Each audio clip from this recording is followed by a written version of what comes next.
go. Welcome to Dur or Die, guys. We are back. Today's pretty exciting. We're shooting this show in the Container Park in downtown Las Vegas. You guys are looking at everything going in. It looks a little different. That's because we're still kind of sorting out some of the technical stuff.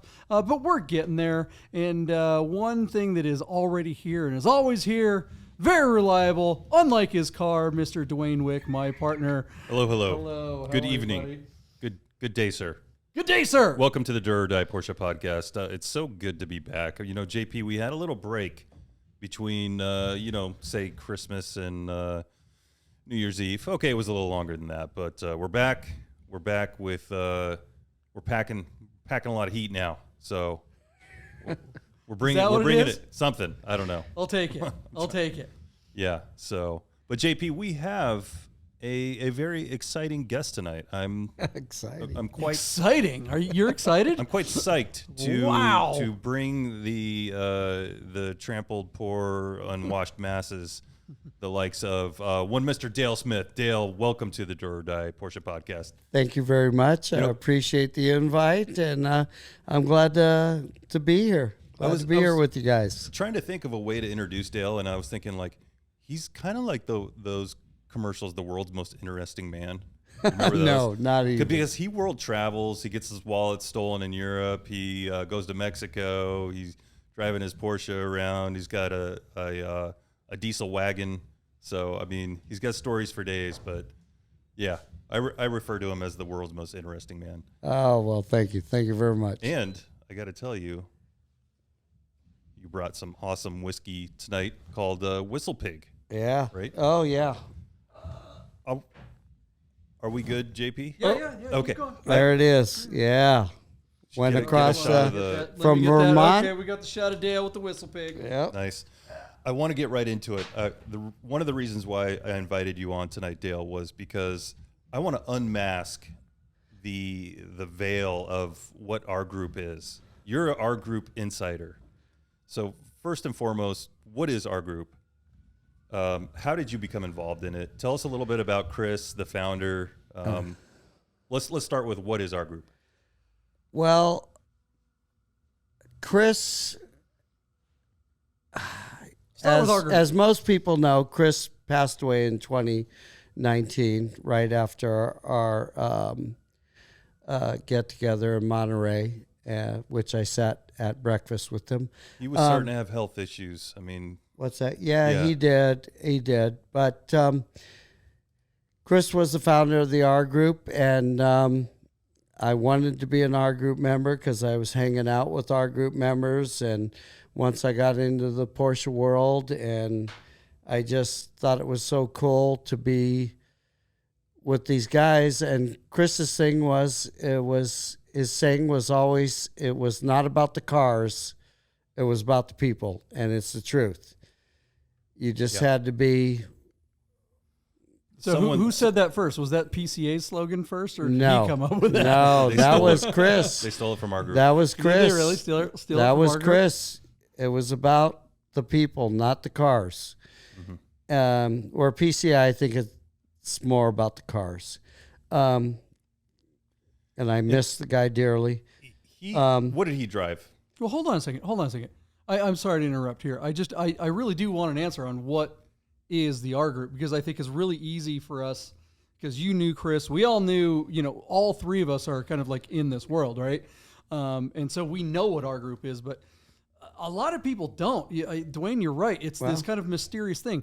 Mm-hmm. Describe it as if someone doesn't even hardly know what a Porsche is. Well, like, if somebody said to you, Dale, I heard you're in some kind of car club. Well, from what I understand and what I know, it's one of the most exclusive Porsche groups in the world. 300 members at one time, no more. Mm-hmm.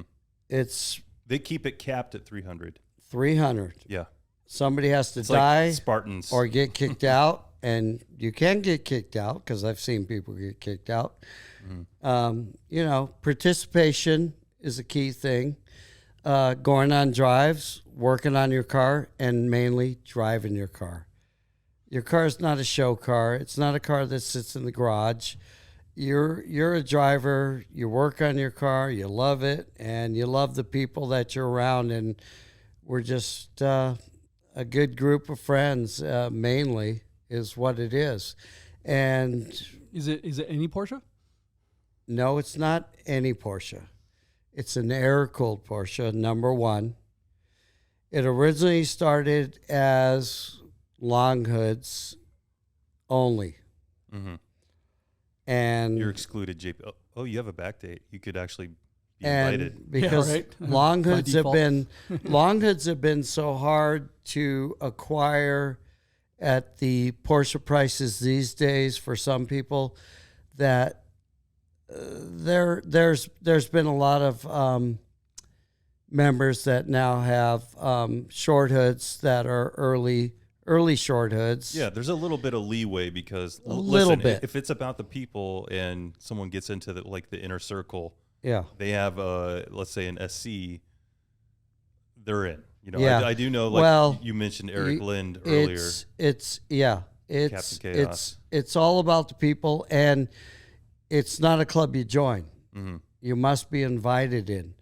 And And like it's primarily me, Californians. I mean, well, it's the well, Bay it Area. started in Alameda, California. That's where Chris lived when it started.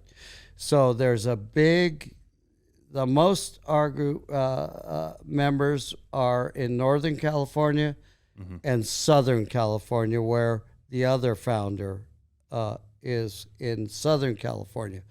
But Oh, there's a co-founder. yes. Oh, I did not know that. Okay. Yes. Who's that? Oh, if you don't God, mind me? his name doesn't come to me right now. That's okay.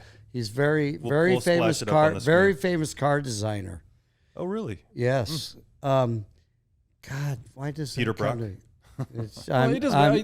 The thing I'm is, drawing a blank right now. I'm sorry. the long hoods, like, I mean, our group has been around for quite a while too. I mean, when our group started, the long hoods weren't exactly the most expensive of the 911s No. at the time. In fact, they were No. the cheap ones. They No, were the I ones think that were it easy to started get. in 1991 in Alameda, California. Where's when Alameda? Alameda Give me is the major right city. across the bay from Okay, so it's Bay San Area. Francisco, straight across. Copy that. Okay. I mean, So, if like, you you're in cross the Golden Alameda, you're Gate. looking at San Francisco, Okay. the I other thought that side was of the bay. Oakland. But that's where Chris was at, and he started lowering and hot rodding, and Was he a big DIY guy? Like he yes, did a lot of, and that was Yes. why. yes, Okay. definitely Why did is a lot. why is it important to also work on the car? I mean, why is that Well, a factor? because there's a lot of Porsche guys that buy a Porsche from the dealer or from wherever, and they never touch their car and they never learn about their car. Yeah. When you're a DIY guy, you learn about your car. You know, I mean, I've got under my car to do an oil change and found my rear sway bar was disconnected, actually broken, which I have fixed. But it's all about driving it, and that's the one thing. I was a hot rod guy and muscle car guy before becoming a Porsche guy, because of my buddy Eric Lynn of Sports Purpose Garage, and most hot rod guys and stuff, you just go to the parking lot and you sit there with a lawn chair and you sit there and shoot stuff. And Don't forget the hiding doll that you lean against your car. yeah, What are but those called? Porsche guys, real Porsche guys, drive their cars, and that was the main thing. In the R group, it's all about the drives. We did so many drives that were just awesome, and driving the car is what it's all about. In a Porsche, that's a car that you don't want to sit. Were those drives? How are they different from like a PCA sponsored event? I mean, because it's like-minded people more so. Like you're narrowing down your group, and it's like air-cooled guys that know how to fix a car if you break down. Yeah. It's like-minded, or Well, it's like-minded. I'm also a PCA member, and the difference is with a lot of PCA members don't work on their cars, yeah, and they don't drive their JP. cars. They don't drive their cars like our group guys drive their cars, unless they're on the track. But our group guys tend to drive their cars a little balls to the wall, more right? spirited. Yeah, spirited. I Yeah, would say. Dwayne. Spirited. And Touche. I've been on PCA drives, and they're not quite the same as an R Group drive. And It's more my speed. And R back Group of the guys are just a little bit different. Yeah. And like Chris said, it was all about the people, and we had a lot of fun, and really miss Chris. It's not the same without him. And You've seen the term R Group become almost like ubiquitous with like outlaw. Like there's these terms in R Gruppe Porsche, like outlaw or like R Group. It's like kind of almost like badges, Luftgekühlt that people put on their grill or whatever. What are your as an actual R Group member, when you see somebody that has like R Group license plate thing or something, then you know they're not R Group? What kind of goes through your mind, or what are your thoughts? You better be an R Group guy if you're running R Group badges, for one thing. Mm-hmm. But it's like a motorcycle. Well, club almost. what do you mean? well, You guys gonna rumble? I mean, it's like if you're They might. being in the R Group, if you're advertising your car as an R, you're not even allowed to advertise your car as an R Group car. But No, you can actually get kicked out. yeah, If you. I had a really good friend almost get kicked out because somebody else advertised his car as an R Group car. Interesting. But it's, it's like Luftgekühlt and all that. And it, for me, before I even owned my first Porsche, I watched a video on YouTube. If you look it up, it's R Group Cambria. And I told my girlfriend at the time, I said, wow, that would be awesome to be a part of that group. And I got tapped on the shoulder by the founder, Chris, one time on a weekend drive I was invited to be an R Group member. And I was like, I almost had tears in my eyes. It was just awesome. But it's just a thing. But without Chris, Has it kind of gone without? Because he was a major force. he was the leader. Yeah. And Who's the leader now? Is it the co-founder in Southern no, California it's not still, the or- co-founder. No, Okay. it's not. It's another gentleman. I think he's in the East or the Midwest. God darn. He's not even in the. I'm not he's good not with even in the names, Bay and my Area. memory only lasts a week. So, but without Chris, I don't know where the R Group is now. I mean, the R Group's still there, and it's still going, and it still has, I guess, the cachet that it used to have. But without Chris, Has for his? me, it's I know his changed. daughter or his family was kind of involved Yeah. a little bit. Now, is there some kind of? Well, his daughter's involved, and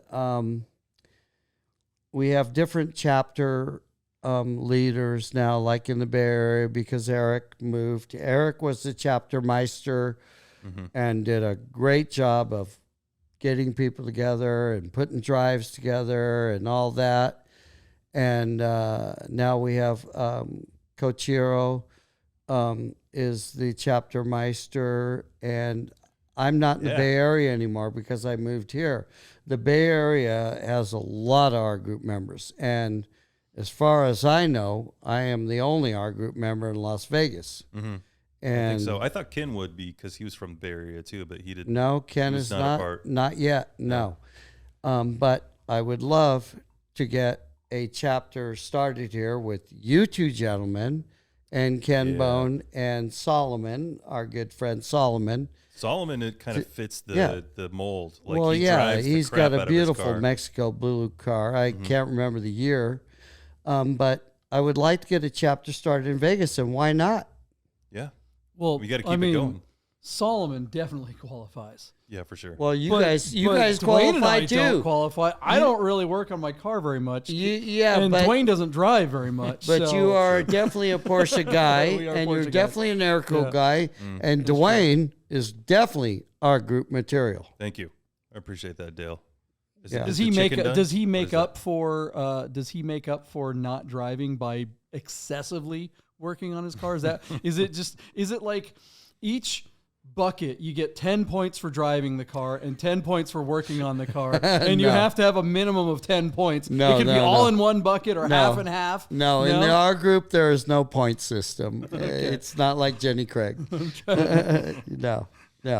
But I would love to get it going. And when we had our reunion in St. George last year, which you, John, attended, and I was so happy to see you there. In an R8, that was a little embarrassing. But, I had mentioned it to the man in charge, and we'll see where it goes. And I'm going to bring it up again because I think we need a Las Vegas chapter. I can't be the only lone R Group member here. The lone wolf in Vegas. Yeah, we got to get a chapter. And I mean, John, you head up drives, and absolutely, they'd be fantastic. Awesome.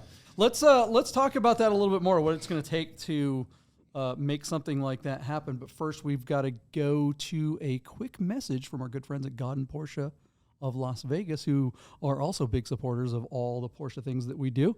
So we will be right back right after this. Hey guys, I gotta tell you about our friends Godden Porsche of Las Vegas and Godden Classic. If you're looking for a new Porsche or a classic, you gotta call our friend Steve at Godden. This guy. 1989 linen gray metallic G50 cab. Is that gonna be for sale? It is gonna be for sale. The car only has 65,000 miles. Save yourself the hassle of screwing around with all the auctions like we always talk about, and just talk to Steve. He'll find you the classic Porsche you're looking for. Godden Porsche of Las Vegas. If you love watching car videos on YouTube, you gotta check out my channel, The Rami Show. Oh, this car! I am driving a 2020 Lamborghini SVJ. This car, watch this.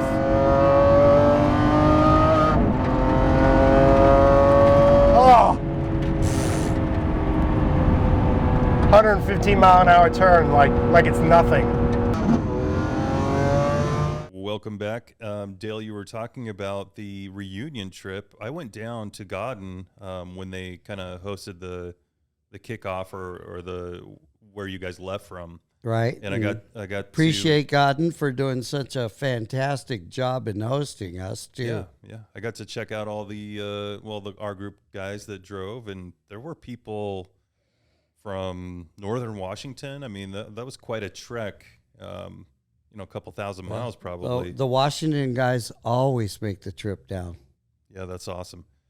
And you have it's a 73. Is it Albert Blue or what? Oh. No, it's lighter than that, isn't it? Gemini blue. Gemini blue. Okay. Yeah, it's a metallic blue. It's original color. MFI 73, built in 1972. Right. The MFI car. Has that been a challenge to own an MFI car? Because you hear about mechanical fuel injection and you think, I mean, that's one of the more exotic intakes that Porsche came up with. And it's a racing kind of style of intake. So how has that been to drive an MFI car? Well, I'm curious. Actually, the car's been pretty good. It does pop a little bit. Maintenance-wise, it hasn't been bad. I'm the third owner of the car. The second owner I bought the car from, he had the car for 5 years. Mm-hmm. 9 years. 9 years. He had it for 9 years and only put 500 miles on it. Wow. Never drove it. I put that on like the first day. And it hasn't been that big a challenge, but MFI is a little different. To tune MFI, you literally need protractors. You need somebody that's an expert, and there's very few people left that really know how to work on an MFI pump because there's about 1,000 parts in that thing. It's a Swiss watch inside. Yeah. But sure. Tony at 900 series got guys that know how to work on it, and I actually spoke to Tony at the last Cars Un Cafe, and he's going to take it in and do a little work for me because I don't know how to work on it. It's a very intricate system, but I purchased the car because it was MFI. Yeah. And that appealed to you. And it was Gemini Blue. It was just a more exotic setup because that's, for those who don't know, they ran that on, I think, the 73 RS, the fabled 73 RS. And it's a racing, like I said before, it's a racing style of intake. So it's my 8th Porsche, and it's my favorite. Even though it's not a fast car at all, but for me, I'm not a fast driver, so it is true that it's more fun to drive a slow car fast than it is to drive a fast car slow. 10/10, right? Yeah, it's a fun car, and I love it. What is your recommendation? Like, obviously, not everyone can join the R Club or R Group, but what if there is no joining? There's you no have joining. To be invited. No one can join it. But I'm saying, like, if someone wants to be in a group such as our group, and they're in a smaller city, wherever they are, what do you recommend that they do? I mean, what's kind of the key to building that community? Okay, so what I had to do was I had to find the group, which I hooked up with Eric, and Eric introduced me to the group. Bunch of great guys. They're all great. You guys would just love everybody. And maybe we'll have to make a trip to the Bay Area someday for some drive. Yeah. But you have to hang around. Like I did. I hung around for over 2 years before I got tapped on the shoulder and invited in by Chris himself. But because everybody drives, let's say, Spirited, do those things come up where people get, pissed off at each other because somebody didn't slow down or they almost rear-ended me or, Oh, yeah. There's situations like that. So how do things like that get resolved or? It doesn't happen much because most of us drove together quite a bit. So people's other style of driving. It's like I ride a Harley. Yeah. And when I ride that bike, if I'm riding with somebody I know I can trust them. And if I'm riding with somebody I don't know, I stay back. And a lot of times when I went on drives with my Porsche and I didn't know the people that were in the super fast Porsches, I stayed way back because there are some guys that just drive so fast and my 73 is not going to keep up with them and my driving skills are not going to keep up with them. I've often thought that so it was never an issue. Never. Okay.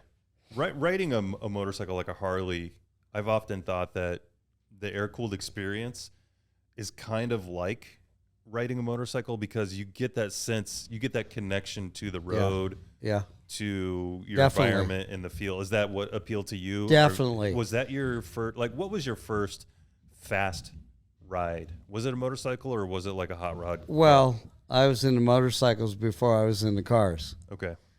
Before I age 15, you got a bike or exactly. Okay. I didn't even drive a car on the road when I first got my permit. It was a Benelli 65 that was street legal.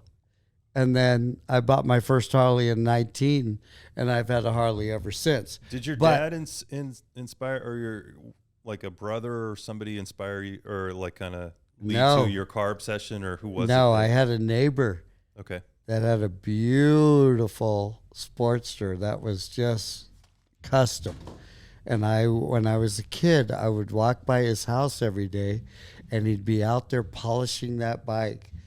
And then Arlen Ness, the famous builder Arlen Ness, was in the Bay Area, and my parents would go to the mall, and I would say, I'm going across the street, and I would look in the window of Arlen Ness's first shop and said, someday. What was he building in there? Beautiful choppers, stretched out choppers. That was back in the day of choppers. So stretched out bikes. The Bay Area was was almost like it was just so influential in both hot rodding and bikes. I mean, you got even George Lucas did American Graffiti. Yep. And he's from Modesto. Yep. And my dad was from Antioch and Concord. Is that good? He and he's a huge gearhead. He was a huge gearhead. So what was it about that Bay Area? Do you think it was it World War II? The former, guys coming back from World War II and they needed an adrenaline rush, or what do you think it was that brought that hot rod scene to? Well, I was alive during World War II, but I was too young to know that. But it was just the whole California car culture, I think. Mm-hmm. The whole California car culture is big in SoCal. It's huge, and even to this day, it's huge. My son drives the 67 Chevelle I gave him up and down the coast, and it's huge. And in the Bay Area, it's huge, and the Porsche community up there is huge, and the Harley motorcycle, you got up there, the Hells Angels. You got one of our R Group members, Hunter Sims up there, and which, if you know Sims Motorcycles, which they were very big even when I was growing up and building bikes. So it's just the California, I think, car and motorcycle culture. Was there backlash against the Porsche brand kind of in the say 60s being so close to World War II? I mean, you've got like your parents or, I couldn't tell you if there was a backlash in the 60s. I was too young to know. Okay. Or 70s even. Well, I don't know, but you know what? It was kind of funny because my brother, when he graduated from Davis with an engineering, 2 degrees actually, bought his first car was a 1972 Aubergine 911T. Nice. And I was a hot rod guy with the 55 Chevy, and I said, why are you buying this? Why are you buying this imported car? Right. And now I'm the Porsche guy. And I still have pictures of my brother with that, and I love the aubergine color. Pretty unique color. Our friend David, his wife has that aubergine. Yeah. He blew the engine and sold that car for $8,000. Oh, man. You know what that car is today? Yeah, I'm sure. Yeah. Sure, it's up there. Yeah, but... well, what was the point? Oh, go ahead, JP. Well, I don't know. It's funny you say, what was it worth now? I mean, have you been... How does... With the value of long hood cars in particular having skyrocketed versus when the R Group started, those were the cheap cars to get into. How many people... Or are there any R Group members who have been like, they were a member early on and then their car just quadrupled in price and they're like, you know what? This club doesn't really matter, so I need to cash out on this car. None of the people I know have sold their cars. Yeah. And it's not about the money to most of the people I know. I mean, I have some wealthy friends and I have friends like me that have to sell a car to buy a car. And none of the guys I know have sold cars.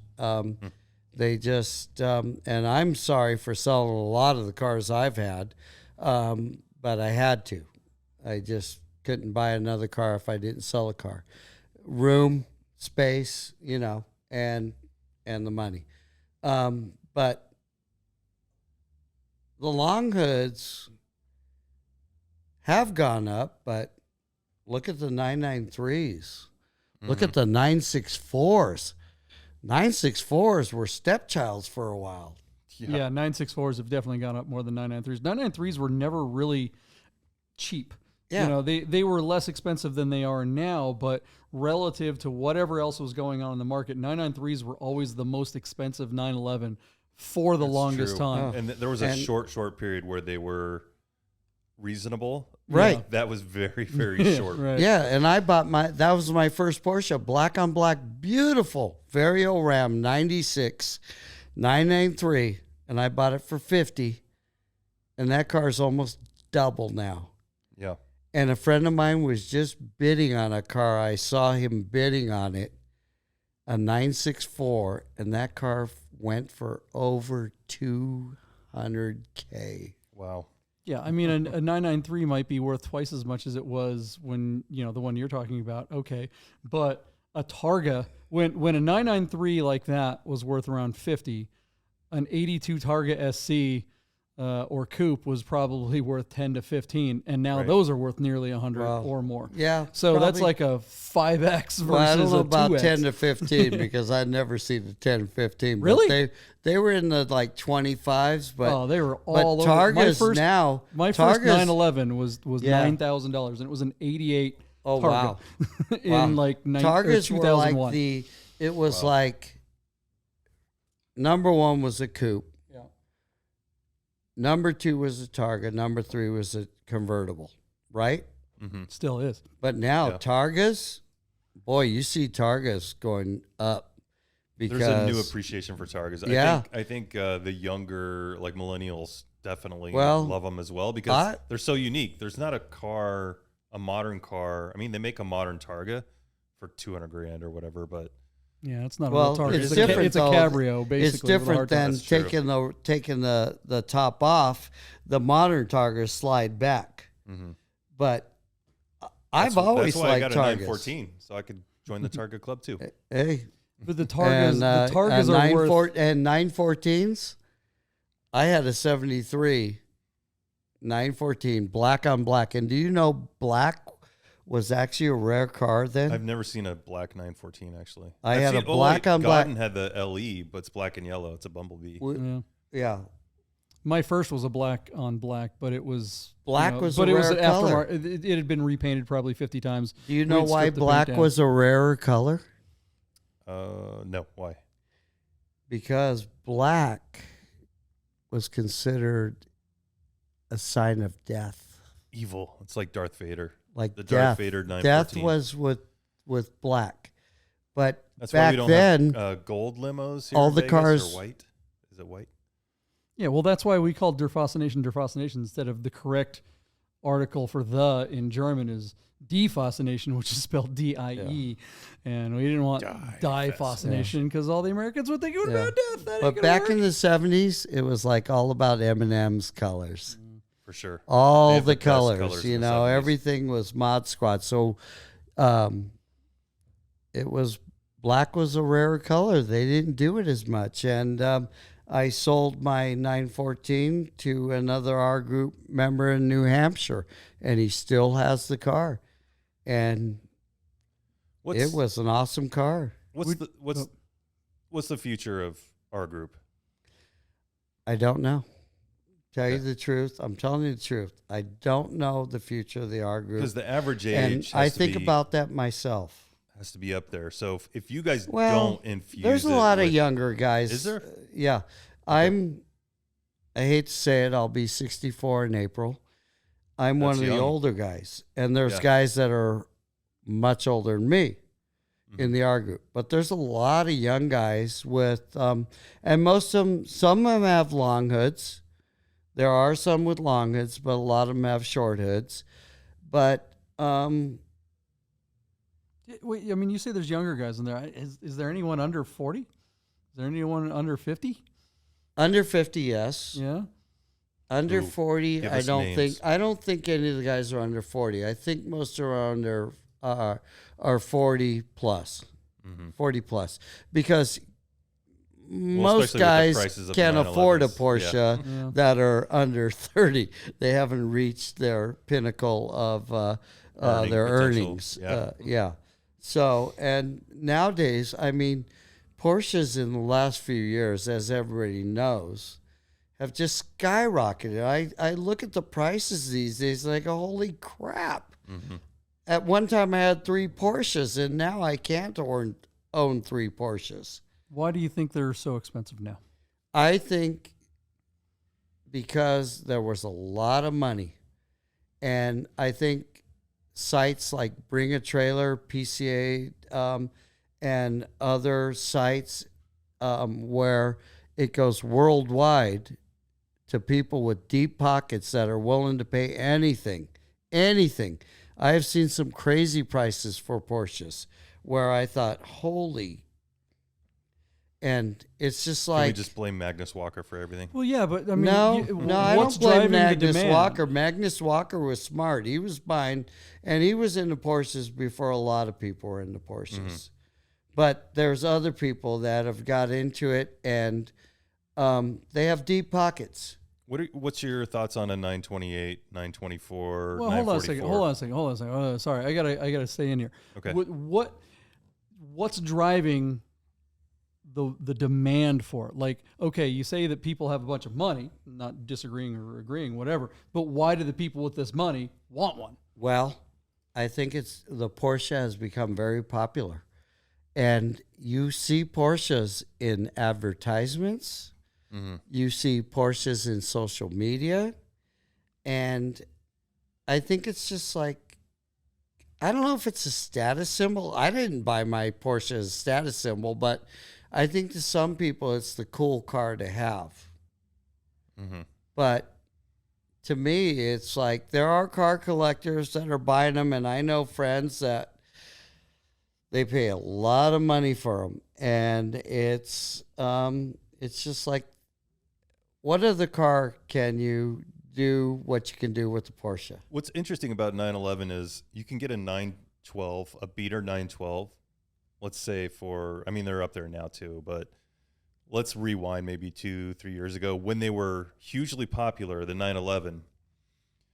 You could be the guy that had a beater 912 for say $20,000, and then you could be the collector, like the Jerry Seinfeld collector who has a $1 million Singer or a rare, one of whatever 20 911Rs or whatever they are, So just the difference between, and it's the same silhouette.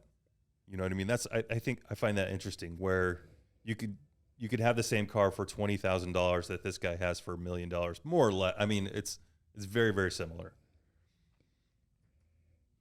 And we're somewhere in between, like, Well, Jerry Seinfeld is on another level. There's cars that you buy. Yeah, but my point is like your car is nearly identical to one of Seinfeld's most valuable cars that he has in his collection. Like, he has an MFI race car long hood. Mm-hmm. Of course he does. One of his cars. Maybe he has a 73 RS, which is, similar to that. Yeah. How different is that car really, especially to your average Joe? I mean, we can pick it apart and say, oh yeah, well, it's got this, it's lightweight, blah, blah, blah. Yeah, it's the cachet about, it being an RS and being one of so many and all that. But in the long run, it'd probably drive almost the same. But I've heard from friends. Could you tell the difference between? Well, I've heard from friends that have had the RS original 73. So tell you what, I drove a 73 RS very slowly. Let me drive your car. I'll tell you if there's any difference. Wait, yeah. When do you not drive very slowly? That's true. I went you got there. Me. You got me. Look, it's not wrong. You're not wrong. It's mental. Duane, you're right. I mean, what you're getting at, though, is that you can punch above your weight with a lesser 911. Mm-hmm. The margin of difference between something like an MFI car or even a mid-year like your car, Duane, and a car from just a few years earlier, like the one you're describing in RS, yep. The price delta is going to be literally $1 million versus, but the driving experience. Is it really $1 million difference in driving experience? No. That's subjective. Some people will say yes. Some people say no. Most of us will say yes, but I don't know. Really, $1 million? $1 million is a lot to some, and hardly anything to others. Right. That's the thing. It's hardly anything to some people. Yeah. when the first Luftcult I went to was Luft 3 at the Modernica or whatever, and I remember, that was the first time I had ever seen Jerry Seinfeld anywhere, much less around the Porsches. But they had the gift shop area, and Dwayne, I know you love paying the $100 for T-shirts and stuff like that, and you buy a bag full of them. No. But I'm sitting there going, I'm looking around, and people are like buying all this stuff, and we're waiting in line to do it. And all I want to do is go back out and look in the cars, but I'm like, okay, I got to buy a stupid hat for $50. And I'm waiting in line, and this guy is next to me, and he's, we're both stuck in this line for a half hour. And he says to me, "Oh yeah, isn't this great?" "Sure." I'm like, "Yeah, this is fantastic, amazing." I'm like, "Is your car here?" He's like, "No." I'm like, "Oh, what kind of car do you have?" And he's like, I have a 2010 997S.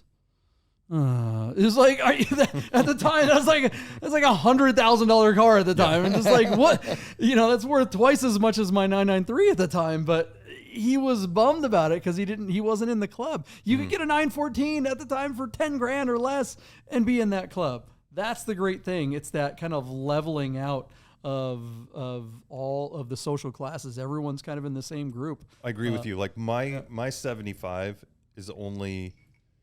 It was built in 74. It's only a year and a half away from a 73 RS. It uses the same engine block. It's more or less the same chassis. I mean, the differences are minute, and yet that's $1 million car. Well, $500,000, $400,000, whatever, for an RS versus 75 for mine or whatever. I don't know. I find that interesting. Yeah, I mean, and it's going to keep. It's like the connoisseurs of wine or whatever, or Scotch even. You can go buy a $50 bottle of Scotch, and there's bottles of Scotch that are hundreds of thousands of dollars. Yeah. Is it really that different a drinking experience? Yeah, I mean, come on. That's a great analogy because I'm a Scotch and whiskey drinker too. Yeah. I mean, Good analogy. Love it and all. You're right about that. Yeah. You're totally right about that. Mm-hmm. Well, what do you guys think out there in the audience? We're going to get close to wrapping this thing up. Yeah. Do you think that a $1 million Porsche 911, air-cooled 911, is it really that different from a $50,000 one? I know we're about wrapping this up, but I will say, having driven Rami's 993 RS, Euro RS, I will say that's car, a special car is right. It's a $400,000 car. Have you driven the roof? I've not driven I've ridden in that thing, but I have not driven it yet. But I did get to drive the RS in anger. I mean, it wasn't just like here driving around the parking lot. Rami is one of the most generous guys we all know, and I wish he was here tonight. Yeah, he was here earlier, but he was hanging out with a better class of Chicky Chews than us.